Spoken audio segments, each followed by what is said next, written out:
Good morning. We are out here on the range today to do some recoil testing with the Czechmates. So to start off, I'm going to start off with the mostly factory configuration, polymer grips, factory magwell, nothing special. And then we're going to add on some brass grips and brass magwells. Together these add about 9.5 ounces with the steel factory comp. And then we will, after that, we'll swap over to the titanium compensator, and then we'll try the combination of both of those together.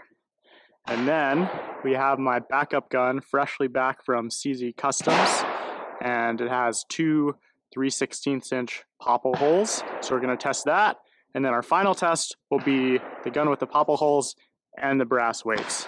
So setup here is a IPSC tuxedo at about 12 to 13 yards. I've got my phone set up for slo-mo video, and we should have this nice grid backdrop so we can get a nice comparison with the slo-mo. So with that, let's get it started. The first test was a more or less factory configuration Czechmate.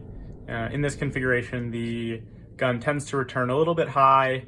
There's a little bit of yo-yoing going on where the muzzle dips back down and then comes back up before the dot finally settles. And there's a fair amount of excess dot movement that can make it a little bit tricky to track.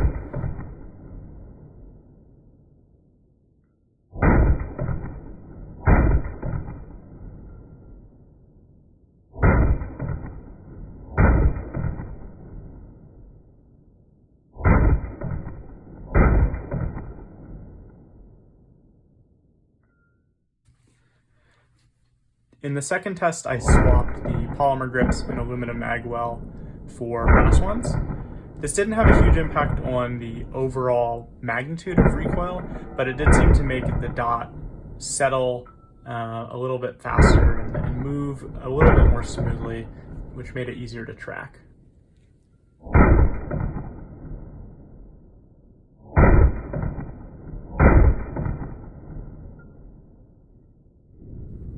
The third test was the Sebo Weapons titanium compensator. I think the impact of this was similar but slightly better than the all brass. The dot moved more smoothly, there was a little bit less yo-yo. In the hand, the recoil felt a little bit softer and the overall magnitude was a little bit lower. The return to zero was still a little bit high, but better.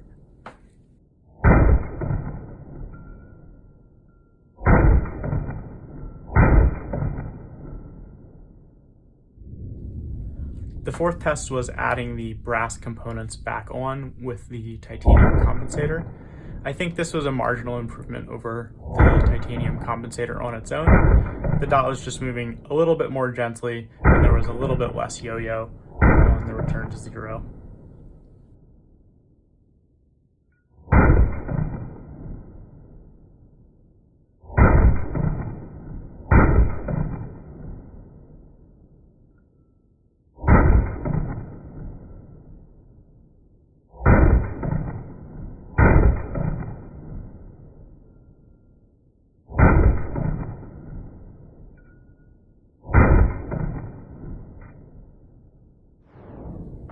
The fifth test was the upper back from CZ Custom with two 3/16" popple holes.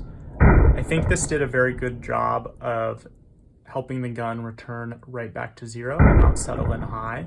However, the dot movement was still fairly violent and there was still a little bit of yo-yoing going on once the slide came back forward.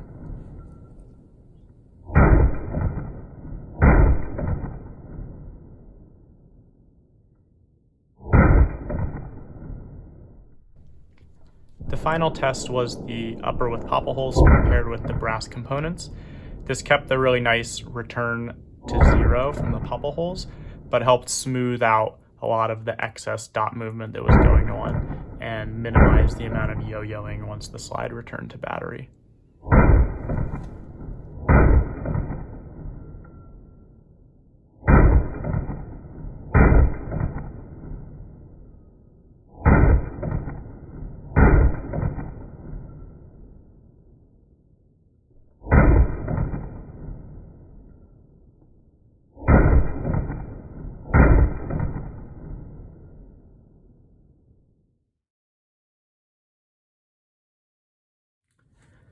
The final test I did at the range was check the velocity loss switching to the popple hole upper.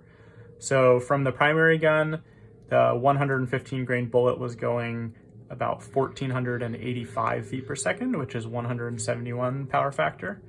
And out of the popple hole upper, I was seeing 1445, so a loss of 40 feet per second, which is about 5 power factor.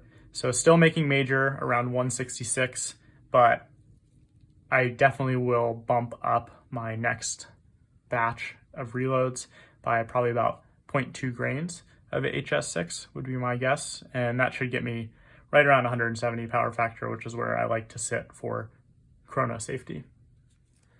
There is one more combo that I didn't test today, and that is the popple upper with the Sebo titanium compensator. And the reason for that is that the compensator needs to be modified and have a hole drilled in it where it mates with the first of the two popple holes. And I didn't want to permanently modify the Sebo compensator unless I thought it was definitely worth it to continue testing with that. I do think it had some benefit in terms of the feel. It made the dot stabilize a little bit better.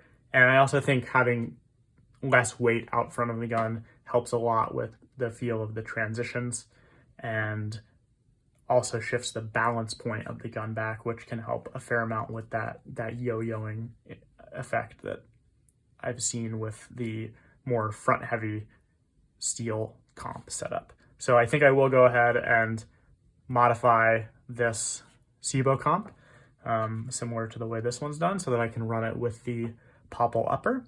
But I'm really happy with how this came out. I think CZ Custom did a good job adding these two popples, and I'm looking forward to running it in this configuration this season.